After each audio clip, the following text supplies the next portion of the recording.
Mais pourquoi n'allez-vous pas à Calais? Diable, pourquoi? Parce que, déjà pour commencer, mais depuis quand Calais est devenu une sorte d'étape du tourisme politique de la campagne électorale? Il faut passer à Calais. Mais Calais est un problème qui n'a pas lieu à Calais. La jungle n'est pas un problème de Calais. La jungle, c'est le problème de la France entière. C'est le visage de la patrie qui se donne à voir là-bas. Ce n'est pas le problème de Calais. Et voilà, ces étranges médecins, ceux-là même qui ont créé cette situation, qui viennent vous expliquer comment ils vont y remédier. Ce sont les médecins de Molière. D'où vient-il que quelqu'un qui vous a cassé bras et jambes vient vous dire comment il va vous soigner? Alors le premier arrive, celui-là, il a signé les accords du Touquet. Ça l'a pas gêné de signer. Il ne s'en rendait pas compte quand il signait ce qu'il était en train de faire? Non, il ne s'en rendait pas compte. L'Anglais devait bien rigoler, en disant, ça y est, on s'est trouvé un garde-frontière, c'est un Français. Il va nous les garder à Calais. À Calais! Il y en a quelques-uns ici qui doivent aussi avoir la mémoire historique, peut-être pas jusqu'aux Gaulois, mais au moins jusqu'à Henri IV qui a repris la ville, aux Anglais. Quand même, c'est quelque chose de le faire. À Calais. Donc celui-là a créé le statut de garde-barrière. Et l'autre, qu'est-ce qu'il a fait? Le suivant? C'est pas difficile à trouver quand même, participez un peu. Rien! Ah, c'est pas si dur. Qu'est-ce qu'il a fait? Rien, comme d'habitude. Il a attendu que ça se règle. Je ne sais pas comment, lui non plus savait pas, mais il s'était dit, oh, ça va le faire. C'est comme pour sa candidature. Résultat, mesdames et messieurs, est-ce qu'on se rend bien compte du résultat? Une ville a poussé. Que l'on dise qu'il s'agit de 6 000 personnes ou de 10 000, en France, c'est une ville, une petite ville, mais une ville. 10 000 personnes. Ils ont laissé s'empiler 10 000 personnes n'importe où avant de se réveiller et de se mettre à réagir et de réfléchir à ce qu'on pourrait faire. Il a fallu d'abord qu'ils acceptent, sans le dire, l'argent du Royaume-Uni pour construire un mur. Un mur! Nous qui avons fait de telles célébrations sur la fin du mur de Berlin, à partir de quoi commençait la joie et le bonheur pour tout le monde, eh bien, nous sommes en train d'en construire banalement, comme tant d'autres pays, les États-Unis d'Amérique et quelques autres en construisent, chaque fois qu'il y a un problème, un mur, pour empêcher les gens de passer, pour les séparer d'entre eux. Alors, que faut-il faire? Parce que c'est toujours ce qu'on me dit, en me brandissant un micro qu'on me colle au milieu de la figure. Que faire? Eh bien, c'est très simple, figurez-vous. Très simple. Il y a là des gens qui veulent aller en Angleterre. Depuis le premier jour, je le dis, ils veulent aller en Angleterre, qu'ils y aillent. Mais enfin, s'ils n'y vont pas, alors qu'ils veulent y aller, les mêmes qui me parlent de liberté de circulation devraient s'en soucier. Si vous ne les laissez pas y aller, alors ils ne peuvent pas déposer en France une demande de réfugiés politiques ou quelque demande que ce soit, car il suffirait qu'ils les déposent en France pour qu'ils ne puissent plus aller en Angleterre. Par conséquent, la raison commande de les laisser passer. La deuxième chose, que fait-on de ceux qui resteraient, qui ne veulent pas aller en Angleterre? Eh bien, on fait la seule chose qui soit humainement supportable et compatible avec notre propre dignité. Nous devons les répartir entre nous. Point final.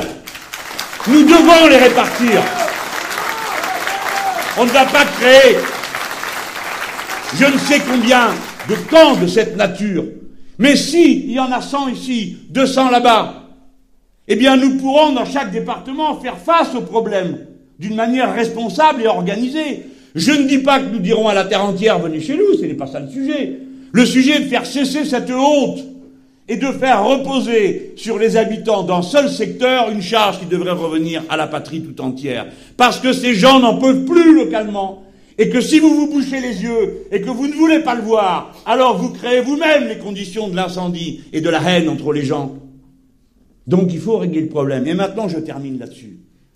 Il y a 1000 gamins là-bas qui n'ont pas d'adultes référents. Voilà, 1000 enfants, 1000 jeunes pour qui la seule image qu'ils auront eue de la patrie des Français, ce sera la bouillasse et la jungle de Calais. Honte sur nous tous d'avoir supporté ça tant de jours. C'est une honte d'avoir laissé faire ça. Maintenant, il faut aller chercher ces 1000 mômes, aller les chercher à l'intérieur de la jungle, s'en occuper, les soigner, les habiller, les ramener à leurs parents en Angleterre, et sinon s'en occuper. C'est une honte de laisser faire ça.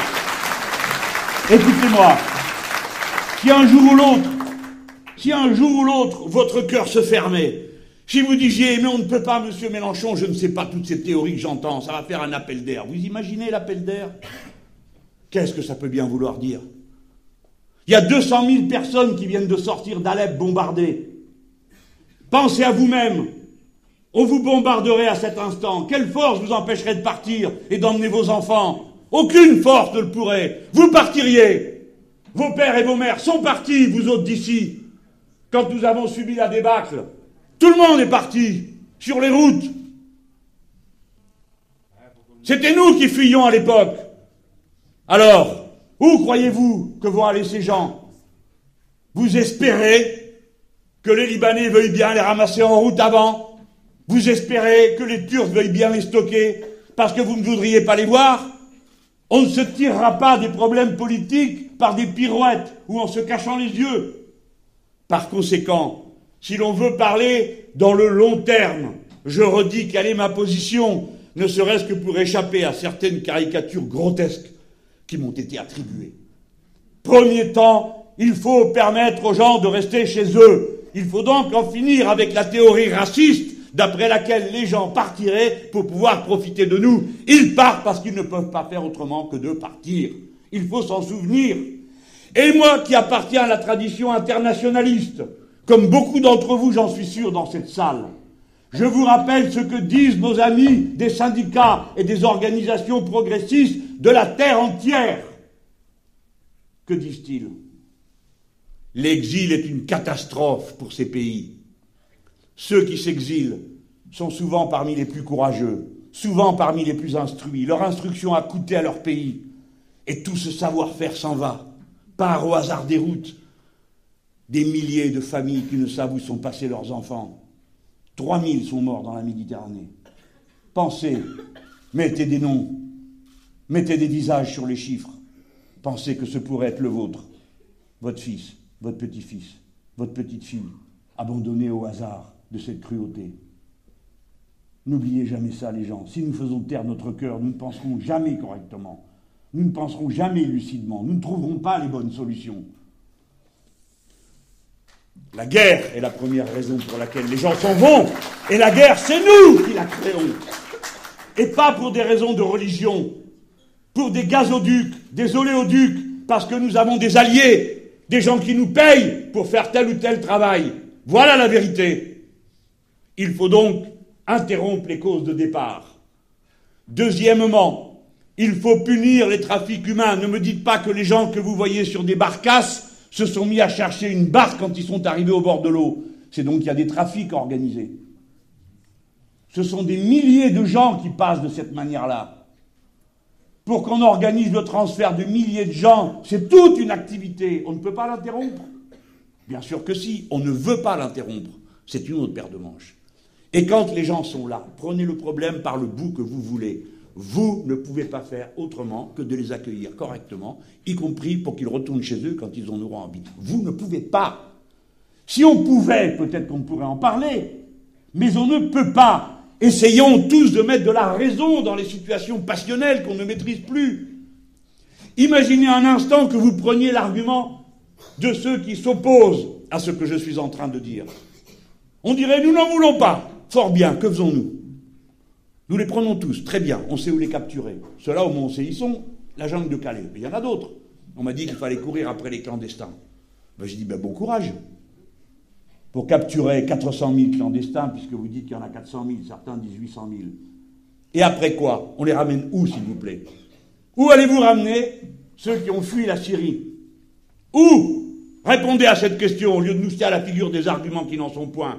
Vous qui avez créé ce désastre, vous qui n'avez rien d'autre à faire que d'aboyer et de proposer des solutions qui n'en sont pas, où voulez-vous les ramener? Ceux qui arrivent de Syrie, à qui on les donne? À Bachar el-Assad? À Daesh? À qui? À personne, vous le savez aussi bien que moi. Par conséquent, cette solution n'existe pas, et n'en est pas une. C'est donc vers celle que je viens d'énoncer qu'il faut se tourner, avec ardeur, courage, et maintenant. Parce que si nous donnons les moyens à la Syrie d'organiser cette chose incroyable, qui est premièrement la paix et deuxièmement des élections, vous verrez que les réfugiés syriens retourneront chez eux pour reconstruire leur pays. Car les Syriens forment un grand peuple, éduqué, cultivé, qui avait un magnifique pays, superbement organisé, superbement vivant. Ce ne sont pas ces cohues qu'hélas le malheur a créés. Ces gens sont nos semblables. Et nous autres, notre tâche dans l'histoire, quoi qu'il arrive, c'est que nous continuerons à témoigner de la similitude des êtres humains et de leur égalité en droit les uns par rapport aux autres, même quand c'est difficile à faire respecter.